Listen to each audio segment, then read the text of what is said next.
That was my nickname in college. That was all our nicknames in college.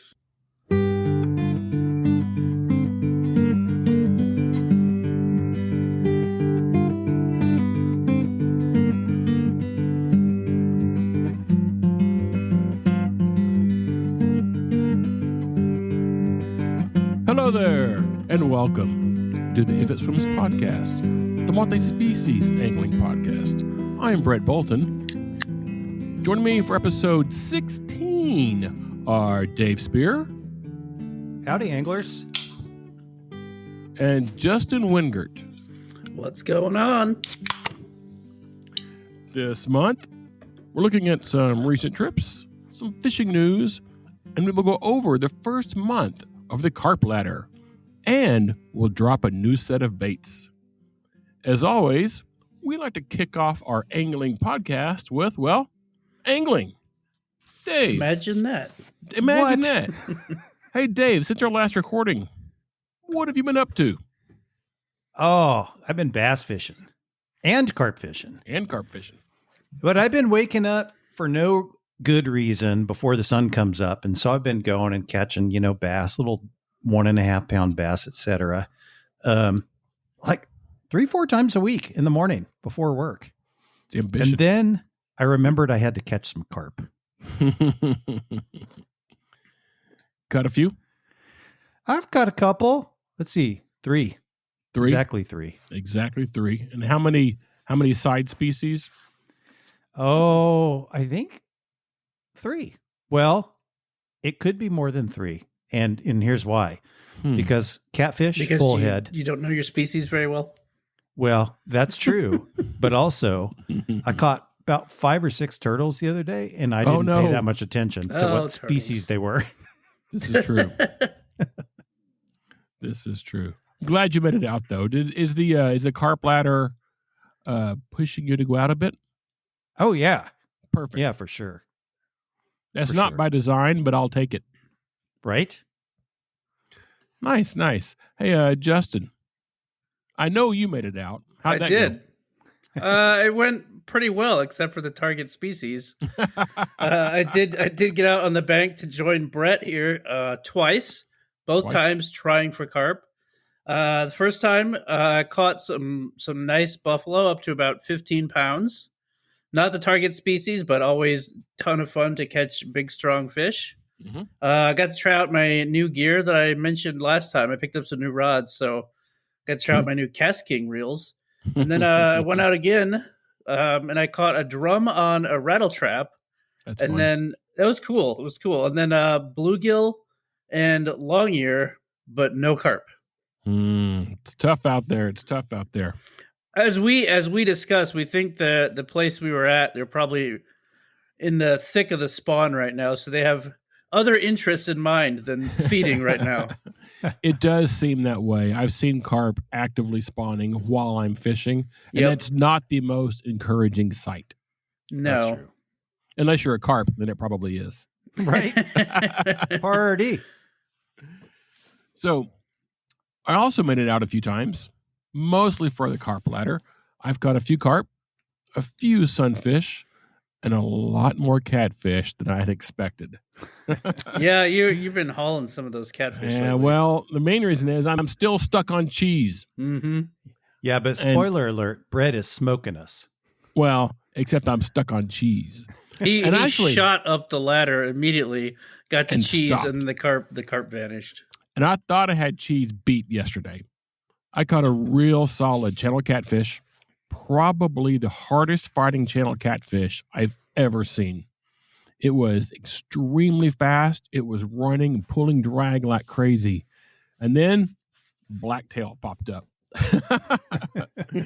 And then it started to spin. It happens. There's pics on the carp ladder and pics on Instagram coming up for those too. But it did. The carp ladder did force me to get out there some, so that is a good sign. Yeah. It was a very angry catfish. See? You saw it. You thought I had a carp, didn't you? I did. Yeah, we both thought Bret had finally beaten the cheese rung of the carp ladder, and he had not. It was a big catfish. For a channel cat, it was big. It was a nice a good fish. Yeah. It was a great fish. It just wasn't a carp, which is what he needed and has been trying for. Right. Still a great fish, though. It was, and still a good time. I'm ready to go again. Mm-hmm. Yeah, I mean, I obviously had a great time both times I was out there. Those buffalo were a ton of fun. Great way to try out the drag system on my new reels. Yeah, and one of those buffalo was pretty nice. Yeah, it was probably 15, 16 pounds or so. Yeah, that's a smallmouth buffalo. Smallmouth buffalo, yes. In case we didn't say that. As opposed to the big mouth buffalo or the black buffalo. Where they roam. Or the black buffalo. On the fields where they roam. Well, that too. Yes, or one of those. All right. That would definitely test out the drag system on my new reels, Dave. Now, see, I knew these guys were fishing, and I got a group text with a picture, and I open it up. I'm expecting Justin with a carp, and I see Justin with a big fish, but nope. Nope, it's silver. Silver. With a goat eye. It was big with a goat eye. They got weird looking eyes, those buffalo do.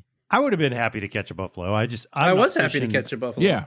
Where there's buffalo. I don't think. I mean, Dave, you've been fishing city ponds and whatnot, right? I really have. Yeah. And that's, I know buffalo can be in there, but they seem to be more of a wild water type place. Yeah. Or type fish, don't they? Big reservoirs or rivers. Right. Or rivers or whatever, you know? Yeah. Yeah. Exactly. Yep. Dave did catch some giant bullhead, though. Or at least bullhead with some giant bellies. Well, probably feeding on his bait for the past hour. Mm-hmm. Yeah, I think that big bullhead was when I needed a carp on bread. And the bread would hit the water, and I was float fishing, and then the float would start to move after about 15 seconds every time. Like I was busy just keeping bread on the hook. That's bullhead or turtles. That's a lot of bullhead. That was bullhead that day. And when I caught all the turtles, that was also on bread, but I gave up on that pond. The turtles at this pond that I was fishing, I did catch my first carp there. That's where I caught my sweet corn carp. But the turtles of this pond have been trained. It's a very heavily fished pond. It has a little covered pier that goes out over the water. And it's not too far from Interstate 35, and it's kind of in the thick of things in Austin, and it's heavily, heavily fished. And every time you throw out any kind of a bobber, the turtles swim straight to your bobber. They look at it and like make sure they've got all their coordinates right, and then they dive straight down. Oh no, man! Yeah, I mean, You'd think if they were that used to like eating food off of bobbers and floats, they'd also realize that most of the time they end up getting hooked and stop. I don't think they care. Or get better at stealing it from the hook. You don't think they care? No, I've caught turtles that I know did not care. It's a weird thing. Turtles are actually pretty smart. Got like 6 hooks just hanging out of his mouth already. Well, no, but you can tell shows that them off like piercings now. They know what piercings. They know what's up, you know. I would rather catch 20 bullheads than one turtle. Yeah, me too. Me too. Except for the soft shells. The soft shells are kind of cool.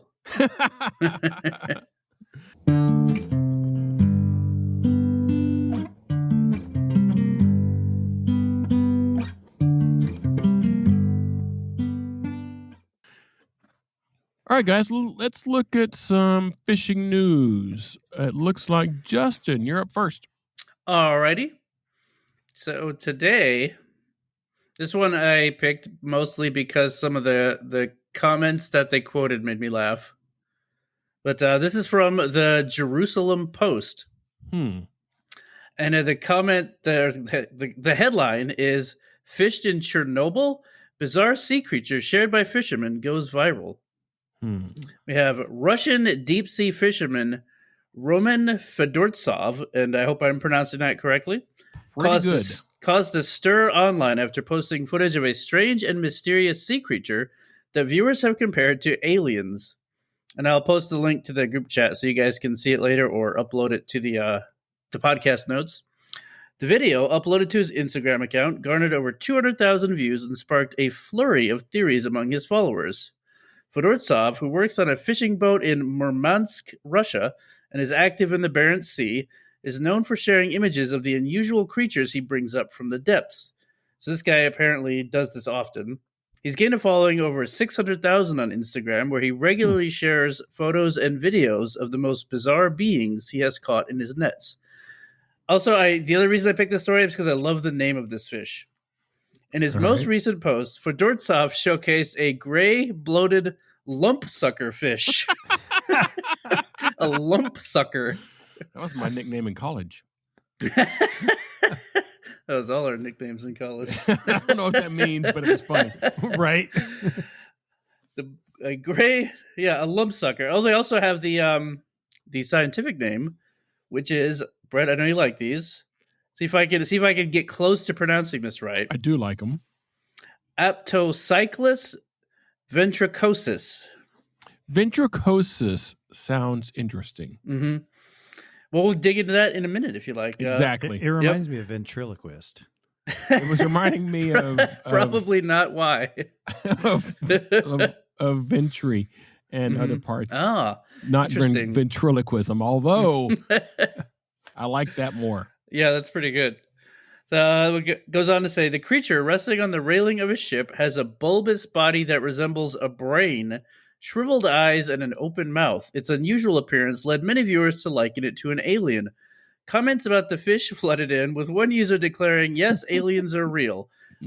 One individual dubbed the fish Megamind, while another likened it to the Dark Lord from Harry Potter. Yeah, the Megamind. And when you see the picture, it really does look like Megamind's head. It's pretty funny. Nice. Others expressed their astonishment at the fish's appearance. One viewer exclaimed, what a horror, while another joked, oh, that's just my morning face. Fedortsov identified the fish as a smooth lumpsucker, or Aptocyclus ventricosus. He explained the fish looked extra swollen due to rapid pressure changes underwent from journey to the surface, which I think we've talked about that before. Sure. Fedortsov has previously shared images of other sea creatures.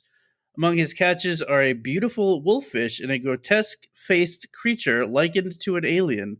He's also caught a strange dragon-like fish with yellow eyes, which turned out to be a chimera known as a ghost shark. And that is the end of the story, but I will send you guys this picture. Yes, and also go ahead and send me his Instagram where he's posting these things. Yep. And I will drop it into the show notes. Yep. Oh, perfect. Good idea. Because people want to see this stuff. Definitely. I was thinking that too. I got to follow this guy.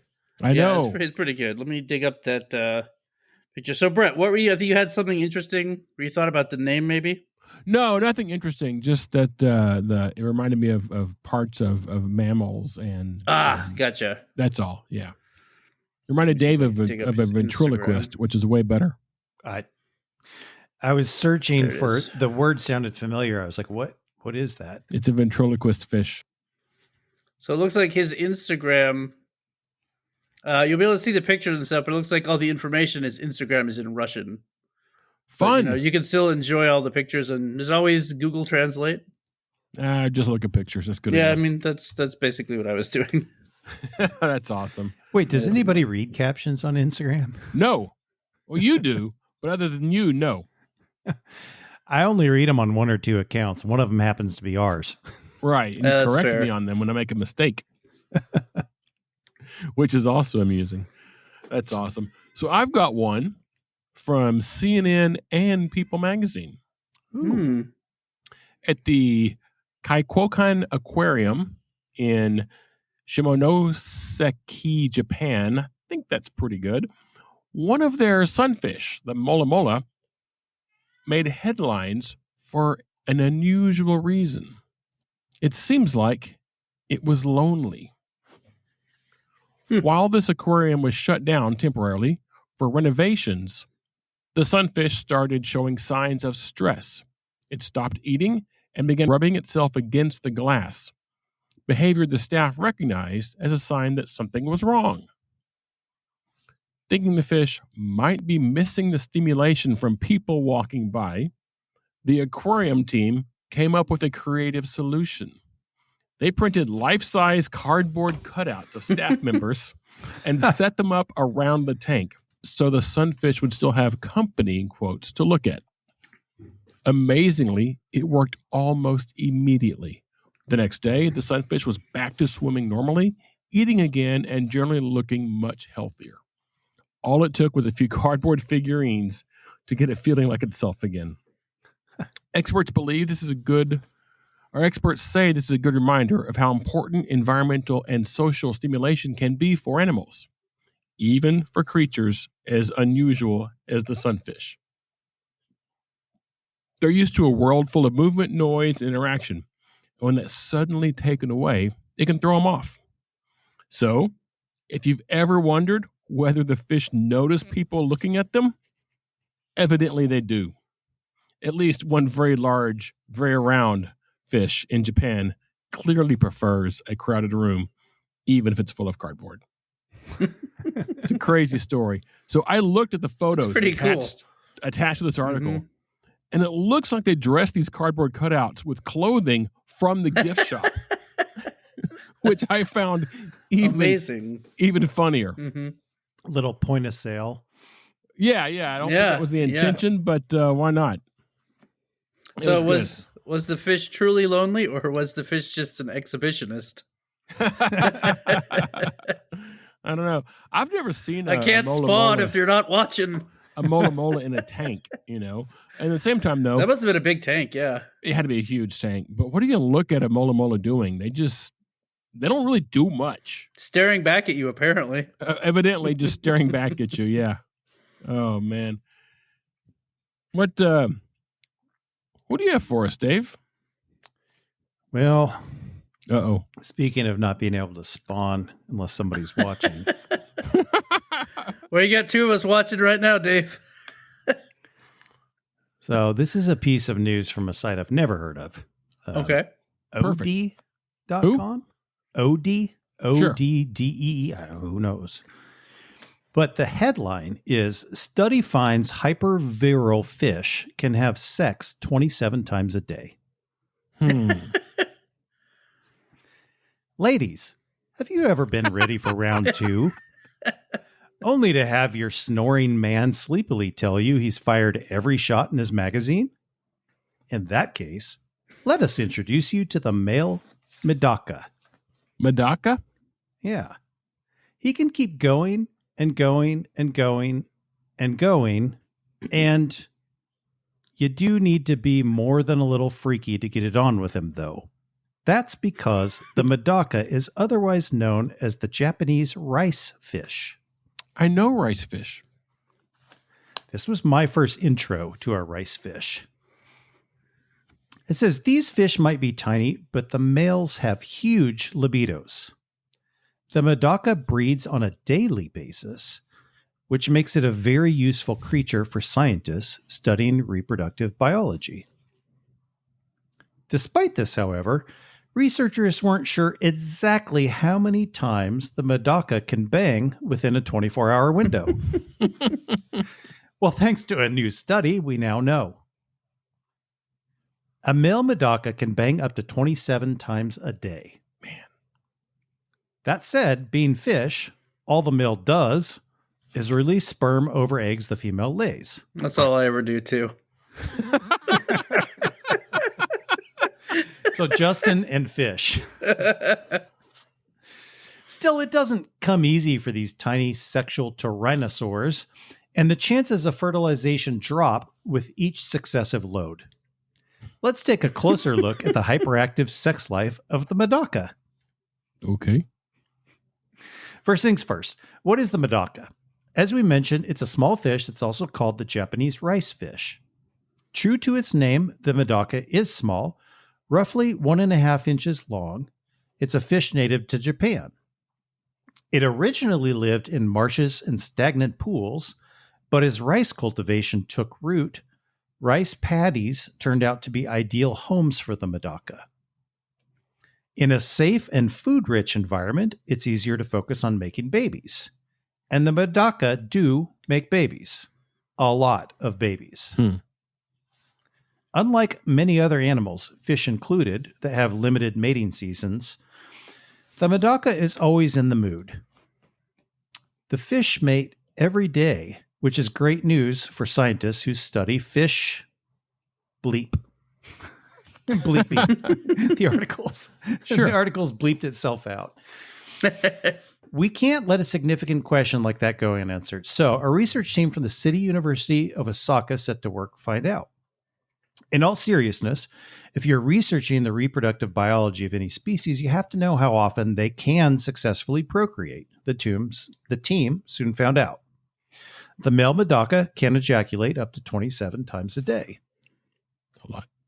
That said, not every Medaka guy has equal amounts of energy. Some mated only 4 times a day, and the average stands around 19 times within 24 hours. With that, Still it's a no lot. wonder the Medaka reproduce so prolifically. However, the number a given male splurts in one day doesn't actually help them. If anything, it makes it more difficult to make baby fish happen. You see, while the Medaka can release sperm up to 27 times a day, he will still get tired. Wouldn't you? The researchers found that after the first 3 matings, the fish's sperm count dropped by 50%. Sure. By the end of the day, the sperm count was around 0.5%. Essentially, the guy was shooting blanks at that point. Additionally, it takes much more energy for the females to produce eggs. As such, they can only lay a clutch once a day. Still impressive, but nothing compared to the males. However, what if the female lays her eggs in the afternoon? It's going to be hard for her to find a guy with enough juice left to fertilize the eggs, and her entire clutch might go to waste. So there's something called sexual conflict going on between Medaka males and females, something we might know about in the human race. Their reproductive interests simply don't match. The males would benefit from the females laying more eggs, and the females would benefit from dudes who saved their goo just for them. What does this all mean in the end? We sure don't know, and neither does the research group, but they do say it opens up interesting possibilities for further study. Oh, that's a crazy story, man. That's a crazy story. I love that they did not science it up too much. It was just They certainly did not. They did the exact opposite. They de-scienced it. Yes. So the reason I know of rice fish is they're very common in not necessarily the aquarium trade, but in people with small backyard ponds. They look cool from the top. So people will put them in their small little ponds and stuff to look at them. Oh, interesting. Mm-hmm.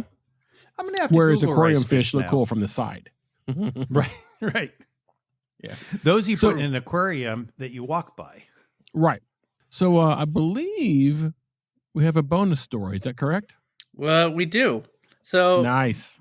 I'll tell you right off the bat, this one's not a funny story. This is a cool story.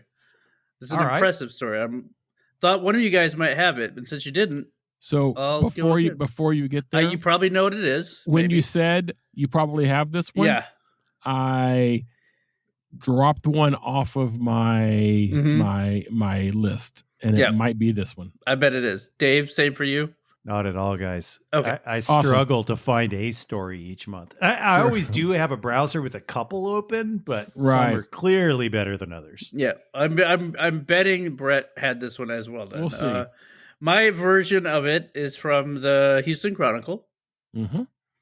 And the title here is Angler Lands One of the Largest Freshwater Fish in the World from Texas Lake. Not what I had. Does not. It might be because I feel like the article's not super great here. You don't think so? No. I know what this story is, and I had an angler lost at sea for several days, living off of turtles and stuff. Well, bring that one next month. That is a different one. This one is about Art Weston. I know Art Weston. You do. We have talked about him before, and that's part of the reason I'm bringing this, because we have discussed this angler before.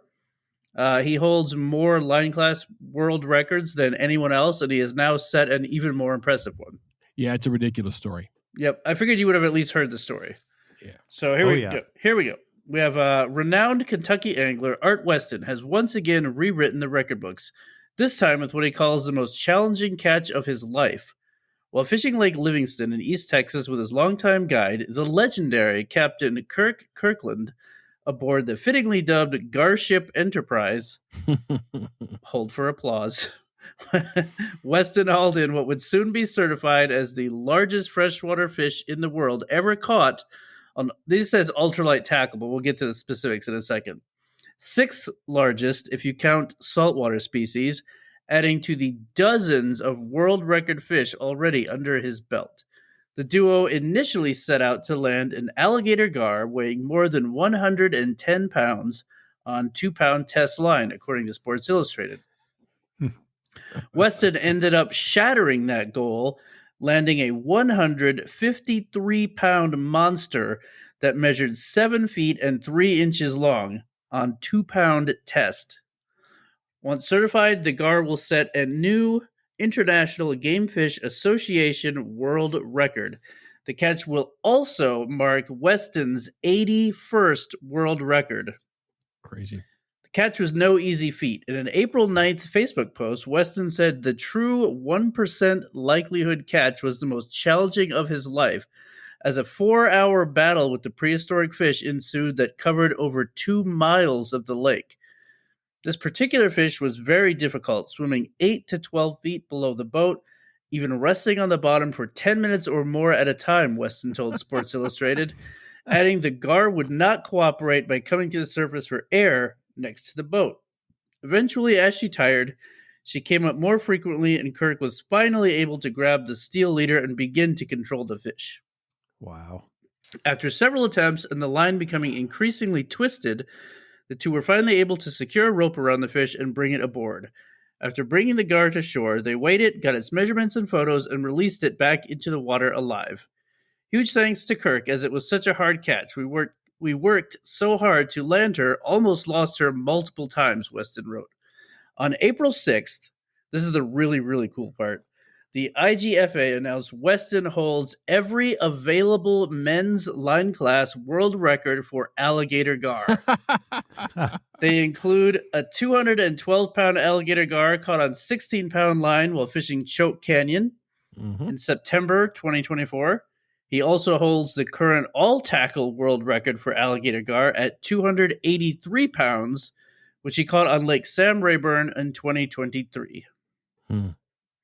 That's the end of the article. But as we have talked about before, that guy's a badass. Well, and he also has a passion and a very set goal in mind when he goes after this fish.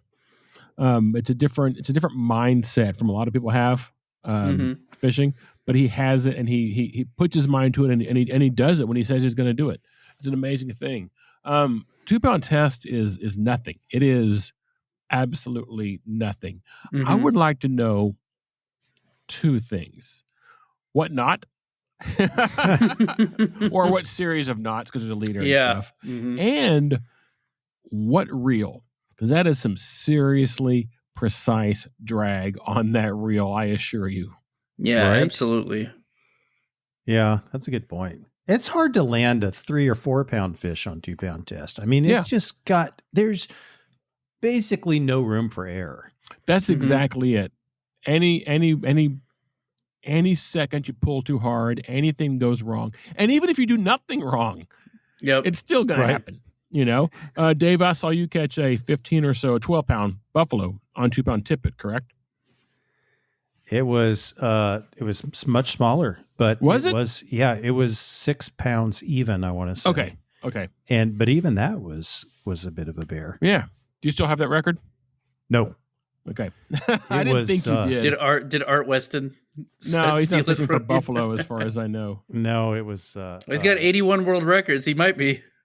He might be coming after it next. I can't remember their name, but there's an Italian father-son combo that fly over the world. And do records. That's who took mine as well. Yeah. And they came and fished out of the same river. Of course, I don't know what location, and beat it by 6 ounces. Probably the same location. It's a really good spot to go do that, isn't it? Yeah. You know, yeah. But and how long did yours last? 6 months tops. Yeah. Basically, it was vacant when I acquired it. So was mine. And then as soon as it was acquired, someone said, "Oh, I can go beat that," and did so. Yeah. But I did it, and that's all that matters. And it was fun. You got a certificate you could put on your wall if you want. Yeah. Art Weston has a pretty impressive passion, and he knows what he's doing. It's very, very cool. We talked about getting him on the show before. I've talked to him about doing 13 questions with. We just haven't made it happen yet. Yeah, just hasn't worked out so far. Yeah, it would be fun though. Definitely. Yeah. So, Art, if you're listening, I'm going to bug you again about that. So 12 of the questions are going to be about the series of knots, and the last question is going to be about the reel. Yeah, I mean, if we have you on, we'll definitely ask you what equipment you're using. Not that equipment matters that much in angling, but at a certain point, it does. Mm-hmm. And we're all curious. Yeah, I mean, I'm the guy who will say equipment doesn't matter that much. Technique matters more. But at a certain point, when you're that good, equipment comes into play, and a proper knot is always important. And that's whatever drag was on that reel had to be seriously smooth, because one slight tight section. Yep. One little hitch. How long was that fight, Justin? 4 hours. In a 4-hour fight, if one little hitch in that drag happens, it's gone. Mm-hmm. Right? Yeah. It's insanity. Insanity. 4 hours across 2 miles of the lake. Yeah, they're just chasing the fish down at that point, right? Yep. Mm-hmm. That's awesome. I love that the fish would lay on the bottom and rest for 10 minutes. Yeah, it's like, I've had enough of this for a while. I'm going to chill. I'm going to take a nap. Come back in a little while. That's awesome. What are you going to do about it? Nothing? That's what I thought. Nothing. Yeah. You're going to wait. Two-pound test. I'm going to wait. Mm-hmm. Oh, that's great. It would have been funny if the fish is one that had been caught before, and he's like, "Oh, these idiots again. I'm going to screw with them this time." I know how this goes.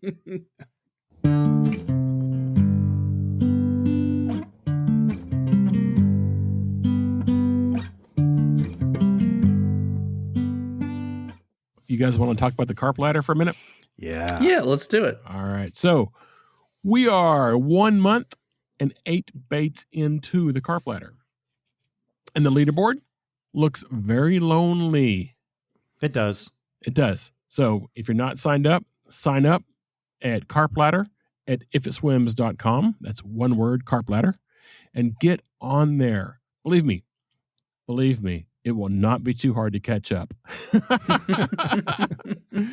Brett's going to be on cheese till January. We have 17 participants. Only 3 on the board. That says a lot right there. Womp womp. Yep. And one angler has cleared 5 rungs. That'd be cheater. Me. Cheater? It's not cheater. It's just caught fish. We do have 5 extra species so far, which is kind of cool to me. Black bullhead, channel catfish, bluegill, long-eared sunfish, and smallmouth buffalo. Nice. Keeping track of these extra species is very on brand for If It Swims. Yeah. Definitely. Yeah. As it stands right now, I am leading. Yeah, it's me, but I'm staff. That means prizes are still wide open. Jump in and have some fun. That is true. That's right. Get in here and catch some fish. So who wants to hear the next 4 baits? I might be scared after how many times Bret has gone out and tried to catch one on cheese. But man, I do want to know what the cheese. I'll get there. All right. So starting at rung number 9. Raisin. I feel like that's going to catch quicker than cheese. It might. Now, do we get disqualified if it becomes a grape before they eat? Oh, man. No, you're still fine. As long as the raisin goes on. But at least raisins will be easy to take with you, right? That's true. They're not going to dry out. And they're going to stay on the hook, which is a problem I had. Yes. Another not going to scare all the carp away like that stinky cheese. Speaking of staying on the hook and not, rung 10, cherry tomato. So yeah, at this point it's getting a little tougher. We don't care if you slice it or if it's whole. Whole is funnier, But we're good either way. I want to fish a whole one. Cherry tomato. I'm going to fish a whole one because it's funny. Right. Rung 11 is one I've been waiting for. Red Twizzlers candy. Yeah? Okay. Ah. Yeah. Not the whole thing, of course. Just a little section. Yeah, a little nib. That should catch. As long as you can keep it away from all the catfish. There's always that. But if you want to rig a whole one up with a Texas rig or wacky rig and fish for bass while you're waiting for carp, we're here for it. That sounds like fun. I wish I had that idea before you said it, but you know what? It's on. Yeah, it'll be fun, won't it? You gotta reach 11 first, though, Dave. Well, I think I'm sitting down at 3, so yeah. I'll get there in July. July's fine. That's the point. And our last bait of the month, potato. Potato? Yes. The whole potato? Either a chunk of raw or one of those new potatoes that comes in a can. Mm-hmm. Whatever. I know which one would look better in a picture, and it'd be a tiny little potato just sitting there on the hook still, wouldn't it? I feel like that's really not too far from like a tiger nut or something. It's not too far from a tiger nut. I've certainly caught carp on those. Right. But it's weird. It's not normal. PB came on a tiger nut, in fact. Whose? Yours? Yeah. You've caught a fish on a tiger nut? I have. I've probably spent at Fork 200 hours fishing a tiger nut. Never caught on it? Never caught on it. I quit at some point. I don't know what a tiger nut is. So. It was It's a small testicle tuber. from a tiger. It's some small tuber that carp allegedly like. Now, does the tiger use that 27 times a day? Or 27 times a day. Yes. Then it becomes not if you've taken it and used it for fishing. He's not. Then, Dave, it becomes the raisin we talked about earlier. The tiger raisin. So 9 through 12 are raisin, cherry tomato, red Twizzlers, and tater. Let's go. Who wants in? I'm Think down. you guys can handle those? I can handle it.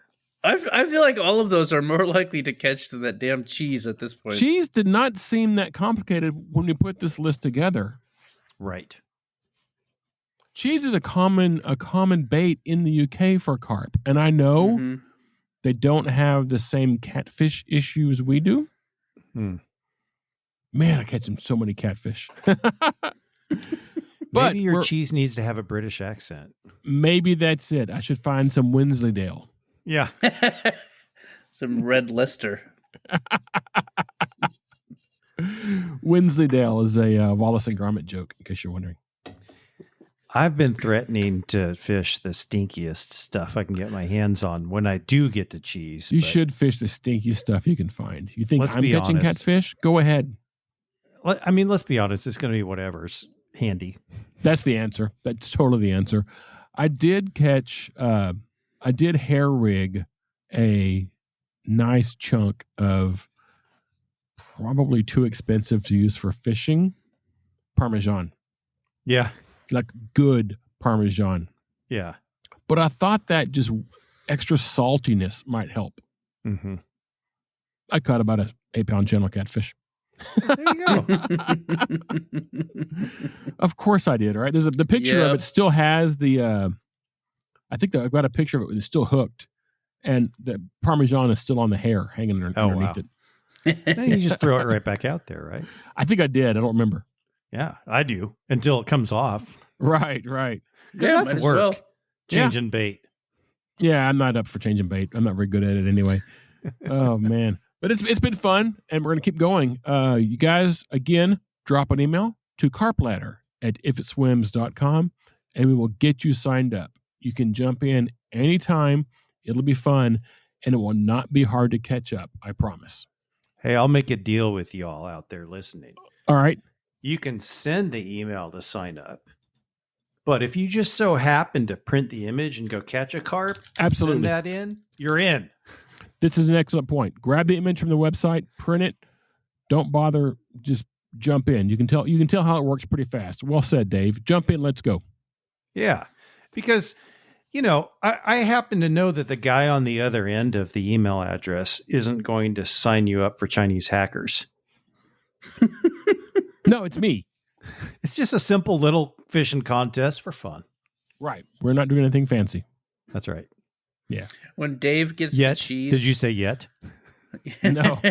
When Dave gets the cheese, what? When you get to cheese, Dave, I'm imagining you like hair rigging an entire wheel of Limburger now.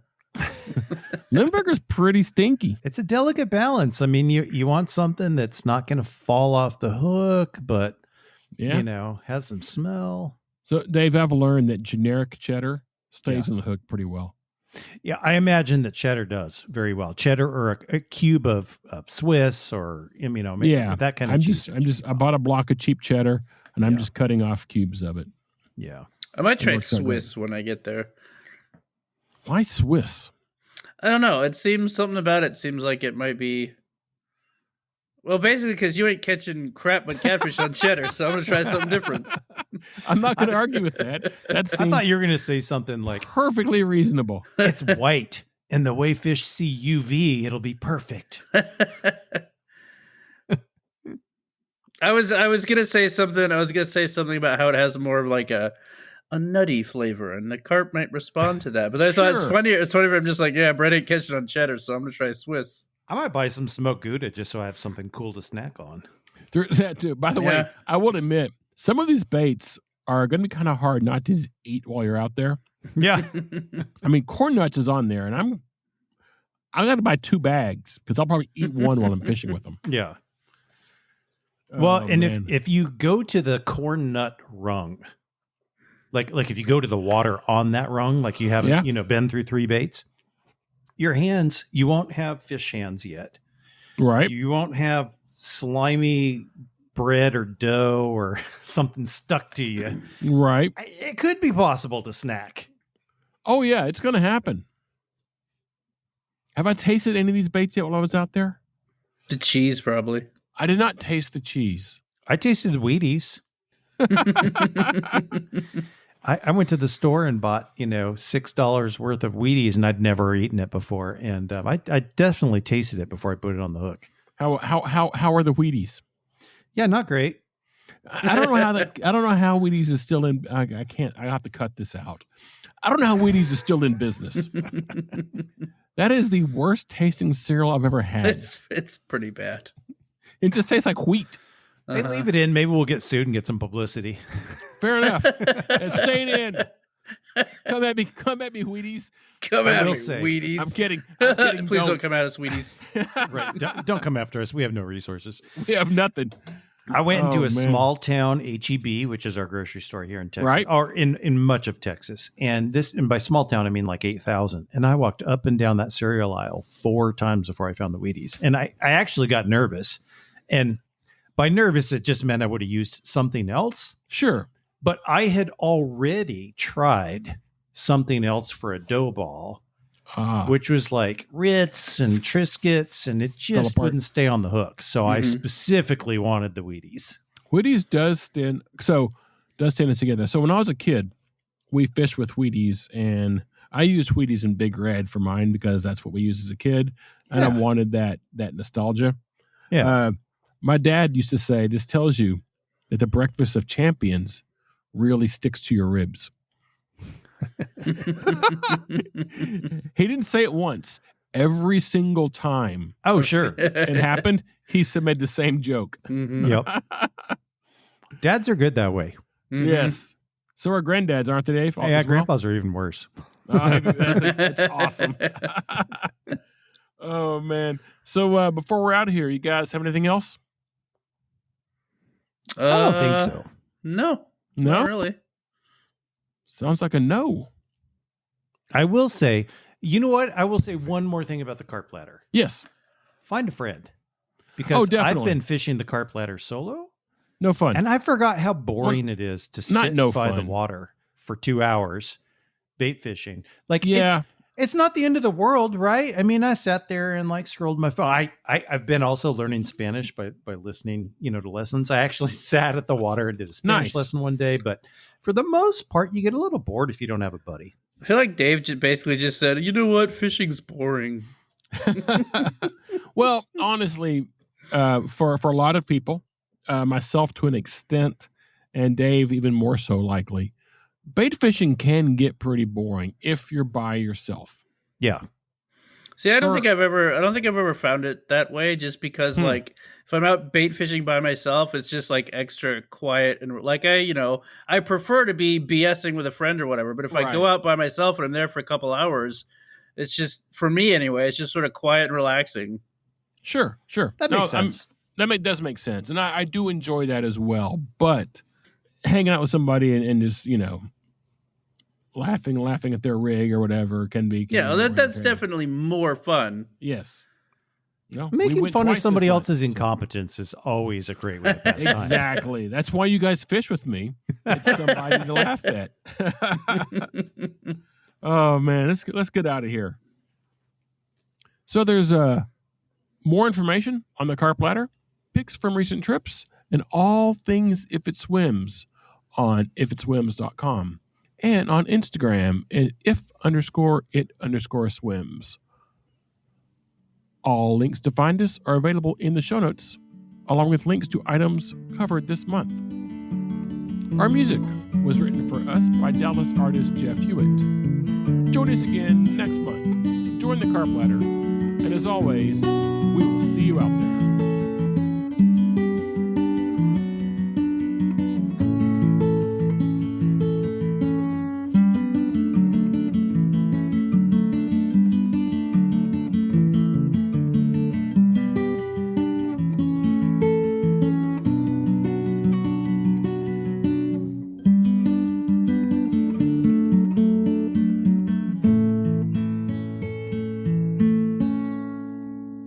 See ya.